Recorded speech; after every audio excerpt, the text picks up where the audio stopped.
Okay, guys, we're gonna try this again. I've been having a little bit of difficulty trying to film and do this so you all can actually see what's going on. But okay, we're gonna try it. On top, you take apart the C hub, the little steering knuckle. Take that off. Swing it open, and this little axle that's in here. Pull that out. Make sure the bearing stays in there. And then you take a small O-ring and you put it down into the little axle, or whatever the hell y'all call it. I call it an axle. But anyway, you put it on there, and then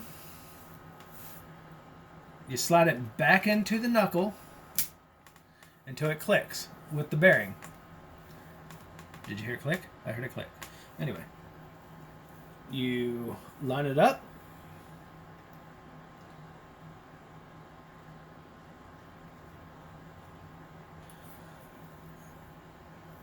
Put the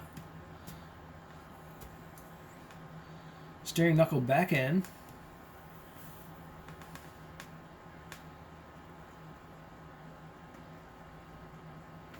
Then you get one of your collars. Little steering collar. Trying to see that, but well, anyway, there it is. Put that on top. Take your screw. Gotta make sure it's lined up, because if it's not, something's gonna give. It won't go in.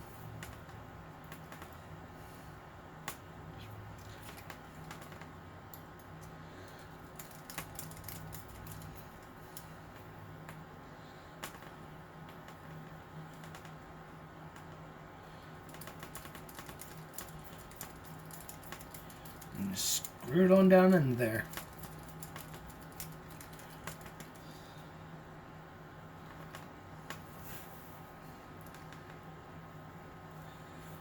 Like I said, it's a bit of a pain in the ass, but this does work for getting rid of that wheel wobble that you get. See? Screw it on down. And then the bottom, I'm just going to flip it up.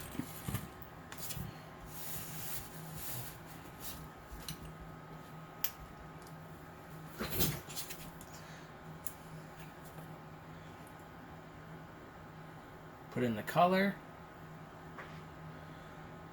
There's one on top and one on the bottom, and you got to make sure that you do not lose them, and you reinstall them the way they're supposed to go, because otherwise you're going to have so many problems.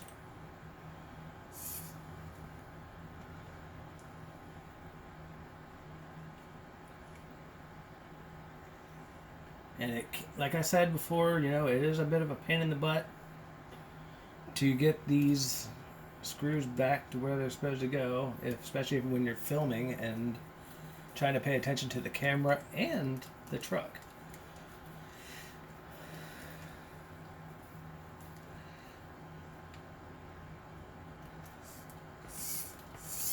And make sure it turns nice and freely if you got rear steering.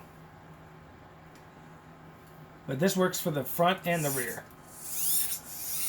There we go. Alright, and as you can see, no more slop. Let me put the tire back on and show you. Shit, dropped my nuts.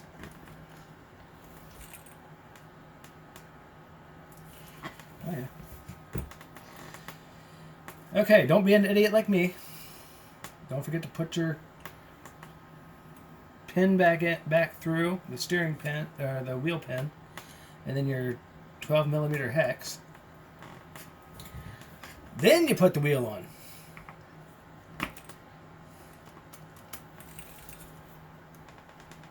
And make sure it's nice and set in there.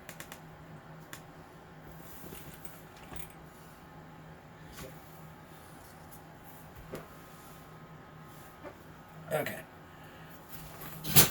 Sorry, I don't like to show my face on camera. I'd rather it be about the trucks than, what the hell I look like.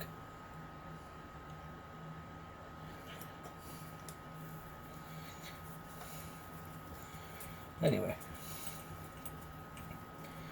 tighten it down. As you can see, no more slop. None. But you got to use a O-ring that's thick enough that you won't get that slop.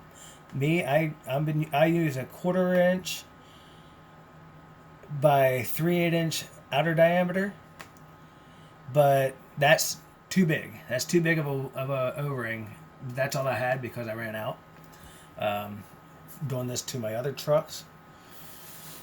So you see there's still slop in that one, which I'm gonna take and eliminate that one here off camera. So I'll be right back.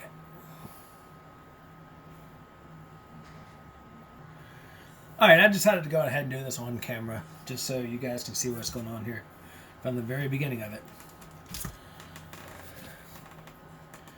Take your wheel hex off.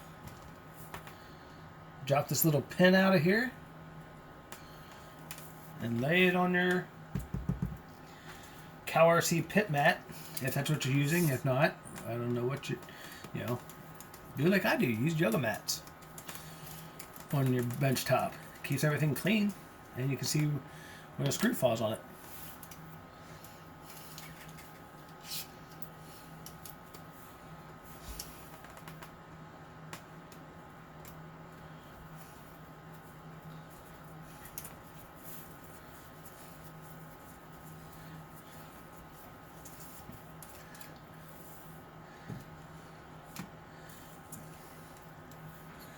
Now, pull this off. And while you got it off, you might as well give it a nice cleaning. You know.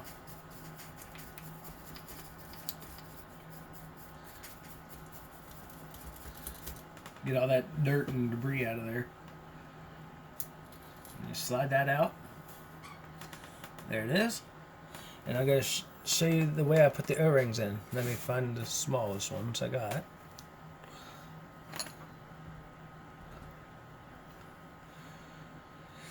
Alright, where's my small O-ring? Here it is. Alright, like I said, take your O-ring and you slide it on in there.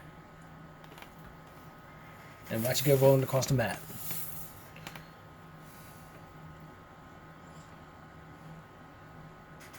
Now what I like to do is I like to take an ink pen or a, well, right now I don't have an ink pen, so I'm using my paint brush, the end of it, and making sure that O-ring is set in there.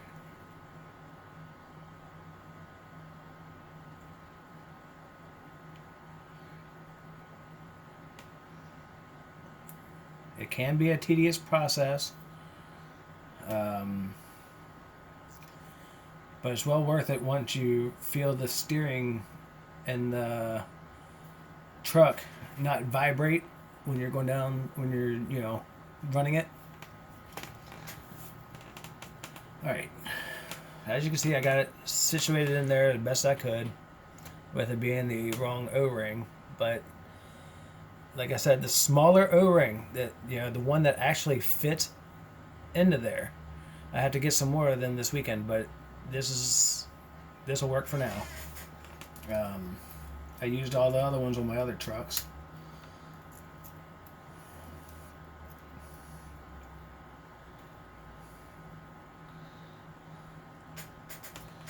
And just make sure it's lined up with the dog bone.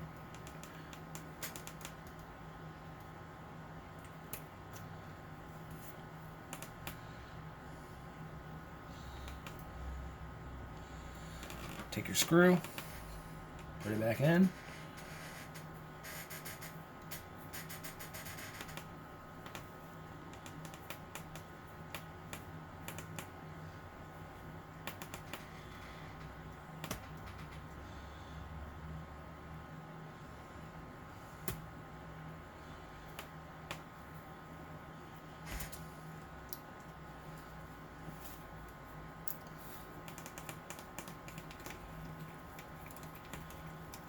the screw in, just snug it up. Don't over tighten it. Because you want it to be able to turn freely if you got rear steer. If you got front steer, you definitely want it to turn freely. You don't want it to be too tight. Alright, so now on the bottom I'm going to put this one that fell out. See? The coupler. I can't stress enough how important it is not to lose those little guys.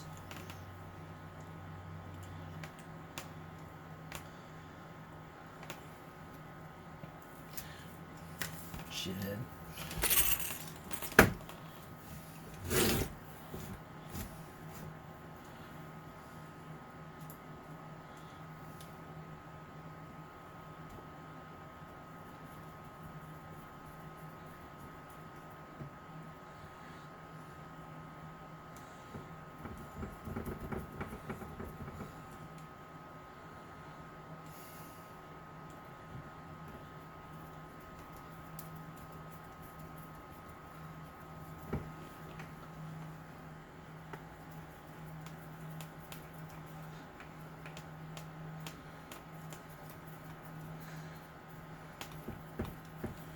There we go. Finally caught.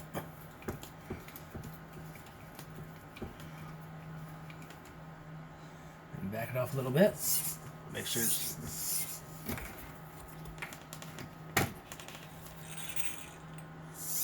it turns freely. It does. And no slop. No vibration, no shaking, none of that shit. After you're done with it, put your cross pin in. Put your hex back on, your wheel hex. And you put the wheel back on.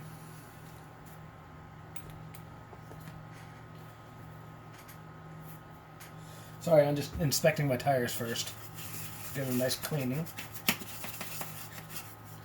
Just in case I go to sell the truck, I don't want to, have a bunch of dirt and debris in it and it looking like shit. I at least want the next person to get it, to appreciate it.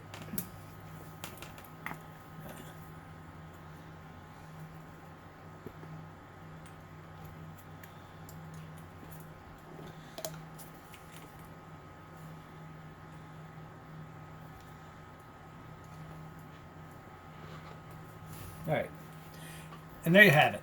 I didn't put the wheel nut back on because I didn't know what the hell I did with it. But anyway, as you can see, no slop. No vibrations.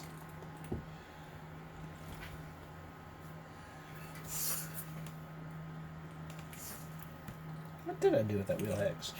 That wheel nut. Alright, well anyway, that's it for this video. Hope you found it informative. If not, at least a little bit, entertaining or some shit. Alright, well, I'll see you on the next video. Bye for now.